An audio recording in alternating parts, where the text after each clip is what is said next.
Flor y Canto presenta.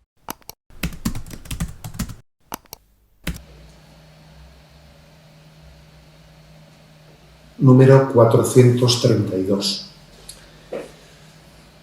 ¿Cuáles son los preceptos de la Iglesia?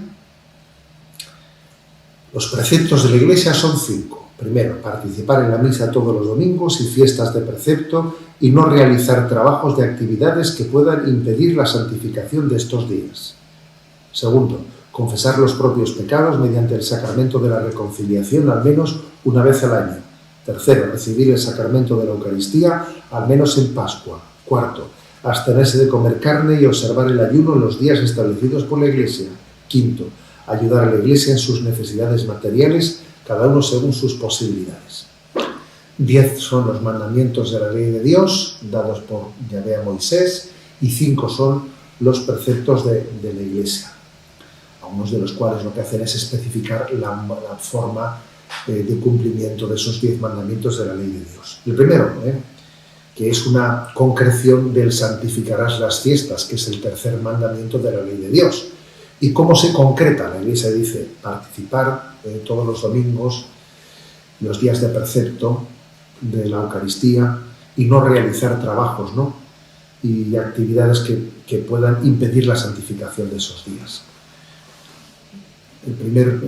Por lo tanto, esa celebración de los domingos y días de guardar, que decimos, ¿no?, ciertas solemnidades señaladas por la Iglesia, es poner a la Eucaristía en el centro de nuestra vida. Entender que el domingo es el día del Señor y que nosotros en él celebramos la vida.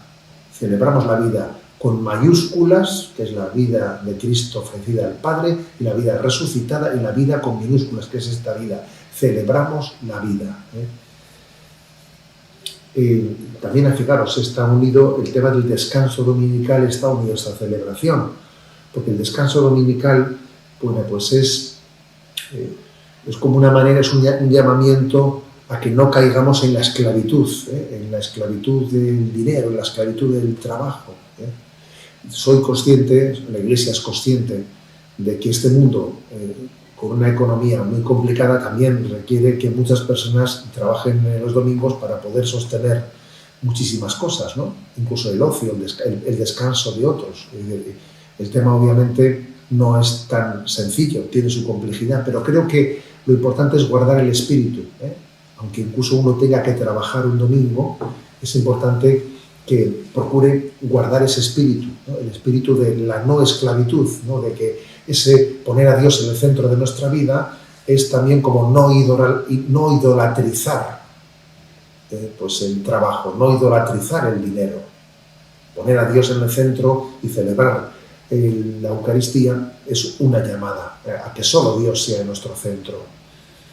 En segundo lugar, dice, ¿no?, confesar los pecados. Dice, la Iglesia especifica los pecados mortales especialmente, ¿no? Aunque también los pecados veniales pueden ser confesados, pero los pecados mortales. Comulgar en gracia de Dios. La importancia de que nuestra alma esté bien preparada para comulgar en gracia de Dios. Es verdad que la Iglesia pone un mínimo, dice al menos una vez al año, ¿no? Con peligro de muerte, o si has de comulgar.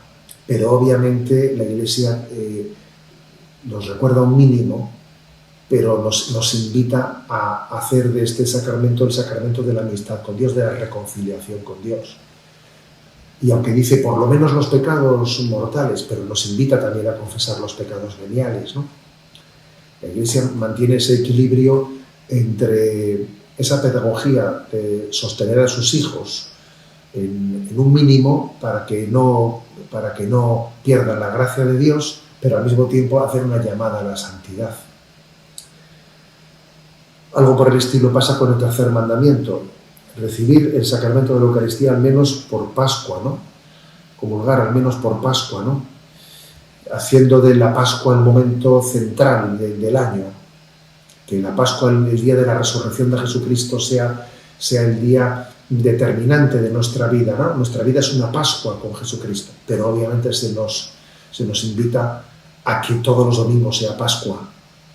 Se nos invita a que la Pascua de Jesucristo sea vivida y celebrada de continuo, a una confesión, a una comunión frecuente. Y fijaros que que a nosotros hoy en día muchas veces nos parece algo obvio, es bueno recordar que ha habido muchos momentos en la historia de la Iglesia en los que la comunión, pues, aunque se asistía, ¿no?, se participaba en la Eucaristía, no se comulgaba sino pocas veces al año, ¿no?, porque el sentido reverencial o el sentido de respeto hacia la Eucaristía llevaba a tener una especie de ayuno eucarístico grande, ¿no? Hoy en día, sin embargo, en el que la Iglesia nos ha llegado al convencimiento de que el santo temor de Dios no debe de ser incompatible con esa confianza de acercarnos a la fuente de la gracia que es la Eucaristía, pues igual, paradójicamente, no la aprovechamos como un gran don, ¿no?, que Dios nos está ofreciendo. El cuarto mandamiento habla del abstenerse de comer carne y observar el ayuno en los días establecidos por la Iglesia. En realidad, de manera preceptiva, solo hay 2 días de ayuno, que son el miércoles de ceniza y el viernes santo. Y los días de abstinencia son los viernes, especialmente, obviamente, los viernes de Cuaresma, pero todos los viernes, ¿no? Entonces, obviamente es muy poco, digamos, materialmente hablando, ese ayuno y esa abstinencia de comer carne en sí misma es una penitencia que es un mínimo, que al mismo tiempo nos está invitando a vivir el espíritu de penitencia de una manera más generosa. ¿Tiene sentido vivir ese mínimo de penitencia de la abstinencia o de 2 días de ayuno al año? Bueno, es que ese mínimo, que también es una invitación a ser más generosos, ese mínimo también nos recuerda nuestro sentido comunitario. El no hacer las cosas conforme a mi criterio, conforme pues a mi gusto, yo lo haría de otra manera, yo hubiese puesto el precepto de la penitencia de esta manera, otro tipo de penitencia, sí, pero mientras que la Iglesia discierne que la Iglesia siempre, ¿no?, irá también como madre dándonos consejos de cómo ir aplicando nuevas formas de penitencia, el hecho de que tengamos algunos días al año en el que superemos nuestra voluntad propia, y todos hagamos un gesto comunitario, ya ese espíritu de obediencia supone también una penitencia muy importante. Y por último, el quinto mandamiento es ayudar a la Iglesia en sus necesidades que pueden ser tanto pastorales como materiales, ¿no?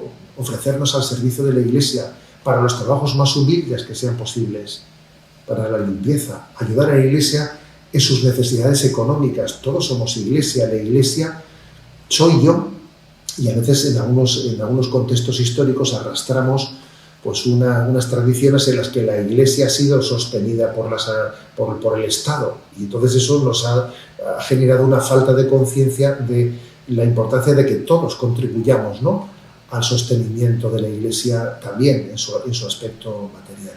5 mandamientos, pues, de la Santa Madre Iglesia.